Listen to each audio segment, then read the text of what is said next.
Magandang araw sa inyo mga kapuntos. Meron ba kayong nakakatalakayan sa social media? Sa Facebook, sa Twitter, sa YouTube, comments? Na mula sa iba't ibang sekta ng pananampalataya at napapansin ninyo na tila mahuhusay sila at bihasang bihasa.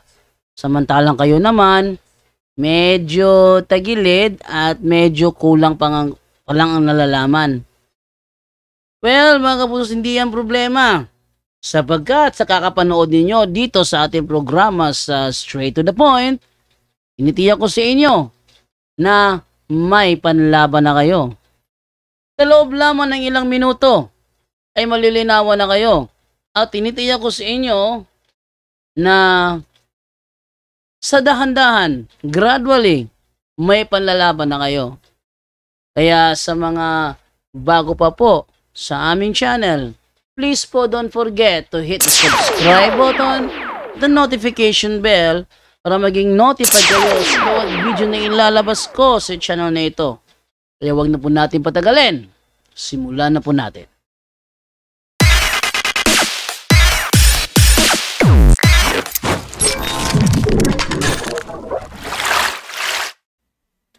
Magandang araw po sa inyo lahat mga kapuntos, at sa umagang ito may tampok po akong video. Ito po ay patungkol po doon kay Jared Almazora, kung saan is, kung naalala po ninyo noong unang panahon nanggagalaiti ako sa batang ito, ano? Kasi kapag ito magsalita talagang nakaka-high blood. Pero ngayon na-convert sa Catholic, yung kanyang pananalita na nakaka-high blood nailipat sa mga Protestante. At least ako is safe na ako. Wala na akong kay Almazora, hindi na ako naalibad-baran sa mga pinagsasabi niya kasi yung nararamdaman ko dati nailipat na sa mga Protestante. At sa pagkakataong ito, ang tapo ko pong video sa inyo, ito po ay patungkol doon sa sa kaninang umaga. Anong petsa ngayon? April 6, 2025.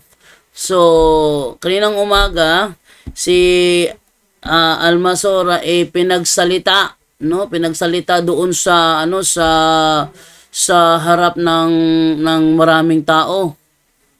Grabe, sa loob pa ng simbahan mismo, kung saan pinahintulutan siya ng pare na isalaysay ang kanyang conversion story. Paano nangyari na from INC to ang dating daan to Catholic ang journey ni Jared Almazora? At paano nangyari na may kasama siya na akay rin niya mula sa ibang sekta, pabalik sa Katoliko? Yan ang ating panoorin. Ito ay nasa loob ng simbahan at wala pa silang sabi natin na microphone na direct sa kanila. Sana may makapagsuporta kay Jared Almazora ng wireless microphone. Yung nilalagay lang dito, wireless na lapel. Para kung sakali kahit nagaano siya kalayo sa kanyang cellphone is malinaw yung kanyang boses. No, sana may makapag-sponsor sa kanya ng ganun. Okay, at ipanoorin ang talk ni Jared Almazora sa naganap na talk niya kanina sa loob ng simbahang Katoliko. Narito. Jared Almazora, ito po yung tumatawid niya sa mga born-again. Dahil una sa utos ng Motres na dito sa Panginoon ng Sultan, sabi, ang pagpatuloy ito'y tunay na dito sa wayin mo may kapagsiksika. Kaya palingaan ka talaga may pagpapagpapalagi na inaakay. Yung mga kapatid natin Katoliko, talaga sinasabi, dahil mo naman kayo naman po kalat ng dalawang mabuti. Pag hindi ko ginawa yung pagkasala ko, basahin natin yung 4:17 ng Santiago, sabi, sa nakakaalam ng paggawa ng buti, ngunit hindi ginagawa, ito'y kasalanan sa kanya. Alam mo lang naman yung gawang mabuti, pagdating sa pananampalataya, yung mapakipagbata. Bakit? 3:15 ng mga Pilipino, ngunit kung ako'y magluwan ng mahabang panahon, ay upang maalaman mo na kung paaan sa pagkakaroon na dapat gawin. Saan? Doon sa gawain ng Diyos. At sa physical evidences, at biblical evidences, may tunay na bakit sa simbahan ng Diyos, kasi hindi ka lang mo rin ang nilalawan. Kasi ito po, galing ka sa iba't ibang pananampalataya, sa born again. galing pa sa Iglesia ni Cristo. At yung huli kong sinalipa ay yung itinatag ni Eli Soriano 1980s na ang dating daan. At nagtatagal ako, nag-depender po ako ng dating daan Soriano. Sarang-sarang ito ang mga nabibati ko, si Rashid Dasan, Ibigay ko rin, national paper ng mga Islam. Madami nila rin po. Ngayon, pwede mo ba? Kasi siya na yung mga atake nila sa Mariano. Sagot natin. Ngayon mga kapatid, hindi po tayo malo ni Eli Soriano. Kasi gaya rin po ako nun. Ako na muna, kapatid sa mga kapasumba. Hindi pa kami yun. Ang dami na yung lasay niya. Ang dami na yung susunod niya. Kaya nga ako, ayun ang gusto niya ng makabahan ng Soriano para na namin. Ngayon, kung hindi niya pagpapalayan natin, siguro ba? Dahil sa kasi siya na Ecclesiastes, tunay na walang kami sa lupa na gumagawa ng buti at piling na nagkakasala. Pero, hindi talaga kung talagang literal na nagkakasala tayo. Dahil pag sinabi natin tayo walang kasalanan, sabi sa uno-8 ng unawa, ay dinadaya natin ang sarili. Kaya mayroong mga linis na sinasabi, linis nila eh. Ikaw ay ba sa kakauto na maraming sa sarili ko. Abo yung sabihin mo, kami sa sabi sa sarili mo, wala sa katotohanan. Dahil yung katotohanan, siya tingin ng Ecclesiastes, kaya gumagawa ka ng buti, magkakasala ka. At yan ang nakikita sa Iglesia Katoliko. Patunay yun, natatatay ng Kristo. Bakit? Ito pa 2,000 years ago, dun sa Australia, ikaw may pamaya, mas malalaki na dahil sa panong papangat tayo. Basahin natin ang kalalawa ng Pilipinas Nuno, paborito sa iyan ito. Tatapos natin ito sa mga huling araw na natin ang panong papangalit.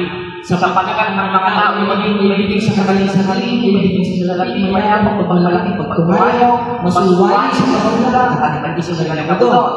At hindi naman tayo mamabilis, nagdadang pamakasang ng mga muli, yung naprotestante ako. Ngayon, kaya ang nagagawa yung mga babati sa Iglesia Katolika, because of that is a order.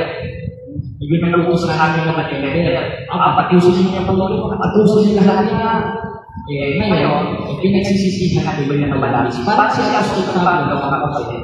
Ang dinagana na mabasa sa loob presyo ng mga dito ay isang aming Apostol Pablo, bagagawa ng una, ang mga naging sa kanuusin, ngunit kinahabagan ng Diyos. Bakit? Sapagkat yung ginagawa sa hindi pagpapakala at kawalan sa pananampalataya. Kaya nagawa mo yung pagpipitisyon mo sa Iglesia Katolika kung nasa Protestantism pa, dahil ginagawa mo sa hindi pagpapakala at kawalan ng pananampalataya. Ngayon, naliwanag na simula nung dumayo ako sa Katilaran. Dahil maraming mga Catholic defender doon, sila Baldar, Vidiano, sila Baroko Kalima, isa po sa nakalaban doon, ay siguro po lang ang topic namin, pagtunayan niya na si Maria ay ina ng Diyos sumala sa Biblia. Ngayon, ang yabang mo, kasi talagang lalakas ang dito sa turo ko lang naman. Ayun, nakalala ko yung mga simbahan, napuno niya na ang ating mahal na ay tinatawag talaga ng Diyos. Bakit? Unang-una yung nasa sinakap una ng isiko ng Hebreo, yung katalawang tao. At mababasa na naman natin yun sa loob ng Pagkasulitawan at katalawang tao Pedro. At sa loob ng katalawang tao yun, na nasa sinakap una niya, may pagkasulitan. Basahin natin sulat ng Apostol Pablo sa 2:9 ng Kolosan, sapagkat sa kanya nananaan ang likas na kalagayan ng pagdiyos na siya'y maging tao.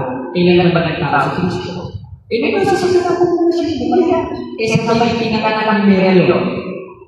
Ibig sabihin, divine and human nature ni Kristo sabay ipinanganak ng Maria. Ano ang pinanganak ng Maria? 2:3 ng Diyos. Ngayon sa Maria, anak ng Diyos, ang tawag sa kanya, ina ng Diyos. At yan ang pinagatunan ng Soriano at naliwanag ako sa awatuan ng Diyos na kanaanak sa tunay na Iglesia ng mga kapatid. At yun, ang Iglesia Katolika, Apostolika Romana, tinatawag na Catholic Church. Kaya ngayon mga kapatid, wawati na kasi ninyo kapag nagkakakit sa inyo, may iwanan rin naman sa atin si Apostol Pablo sa kapatid siya ng Galatia, na mayroong pamamalakit sa inyo, pero hindi sa mabuting akala. Subalit ang hindi naghiwalay kayo upang ipagpalasakin sila. Kaya tayo mga kapatid, kung kami na nakaayos natin, kagaya ng mga wala ng Christian, kakatapusin po yun. Brother, sister, baka pwede nyo po tanggapin, ating Panginoon sa Kristo, mag-isipin yung mga kapatid, paano tatanggapin si Kristo? Sa ating naman si Kristo. Dahil sa bakit kami pinipili ng kayo, si Kristo yung sa ating palagi, hanggang sa kakatapusan ng panahon. Hindi pa naman kakatapusan ng panahon, pero hindi pa sa ating naman si Kristo. Kaya pagpapatanggap ng Kristo mo, kung sa ating ito, di naman naman si Kristo. Bakit? Dahil tayo ng Diyos. We are founded by Christ. At hindi matututunan ng lahat ng mga pensyon, lahat ng mga debater, at kahit ang dinaminisyon niya at patalang ng tao. At kanayan ay basahin natin ng history, ito binigyan naman yung mga Bibleo. Sa uot-uot ng Hope, ang sabi ng Book of History, at ang makikita sa lahat ng Book of History, Glory and Security, the whole page, the Catholic Church, how a 120 persons 2,000 years ago, that society is founded by Christ. Kaya pag hindi mo naman natin, Church of Cristo, ng Iglesia ng Cristo, ang founder si Manalo. Ang dating ang founder si Sumeriano, ibig sabihin, kapag sila ng tao. Dahil isa na lang naman itiniyok yung Cristo na sambahan ng mga kapatid. Sa disisyon ng mga sabi, o kay Pedro, si Pedro at si Pedro, yun ang ating unang mapapasok. At nagkaroon ng apostolic succession at ngayon ay Papa Francisco. Kay Soriano. Pagtitignan natin ang kanyang historical nabasa, Soriano, Perez, yung pinakura, hanggang sa Iglesia ni Cristo, hanggang sunod-sunod na hanggang makarating kay Martin Luther. Si Martin Luther, iwalan ko sa katulong ito. Kumbaga hindi na kanila umuha sa pananampalataya niyo. Pero ang inyong Soriano, si Martin Luther at si Martin Luther, yung itiniwala ng Iglesia Katolika, hindi na kanila lubutan. Jesus 38 ng Biblio. Kaya mga kapatid, tayo sa sanapon, nandito mo naman nagusitan nyo kapag mayroong mga naaay sa inyo, ang Iglesia ni Cristo, sa awan ng Diyos, ang ibibigyan ako, ang gagalipin ako, pupunta sa kanya, kahit sino pa mga kapasita yan. Ngayon, sa awan ng Diyos, nagbubuo ang ating pagkipagbaga, nasa ikala po ng Pagis 4 hanggang 5, 24-19 ng Mateo, at yung ay sa kapatid naman, nagkakabala na ngayon.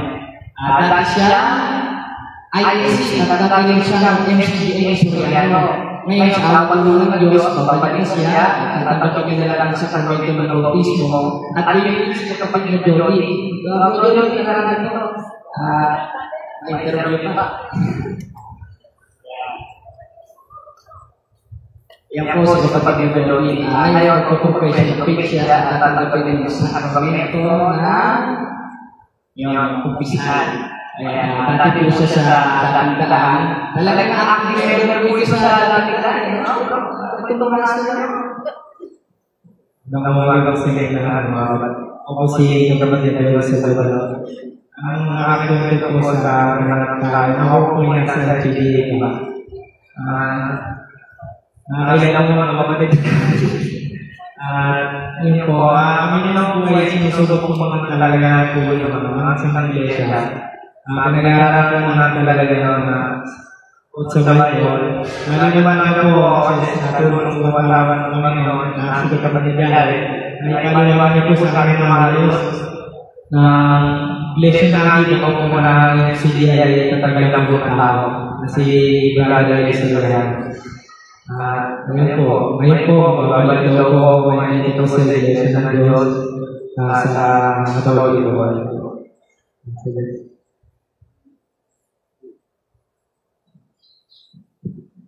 Kaya po, ako'y pinagbahagi ko sa namin. Ang mga kapatanan ang inibigay ng maraming reliyon o ng maraming. Ayun. So, yun po ang kaganapan kanina umaga. Hindi gaano malinaw yung audio niya kasi wala nga siyang direct from sa kanya is going to cellphone. Sana magkaroon sila ng wireless microphone na kung sakali sila ay malayo sa cellphone is Nakasasagapal ng kanilang boses. Yun po ang ating tapok na video sa umagang ito, sa araw na ito, I mean. Kasi sa lahat ng mga nanonood, by the way, mamayang gabi is ano pala, meron palang itanong mo kay Father D, o sa mga gustong magtanong, abangan nyo na po mamaya. At dahil kung sakaling nandiyan si Father D is magkakaroon po tayo ng online sacramental blessing. At maraming salamat po and bye-bye.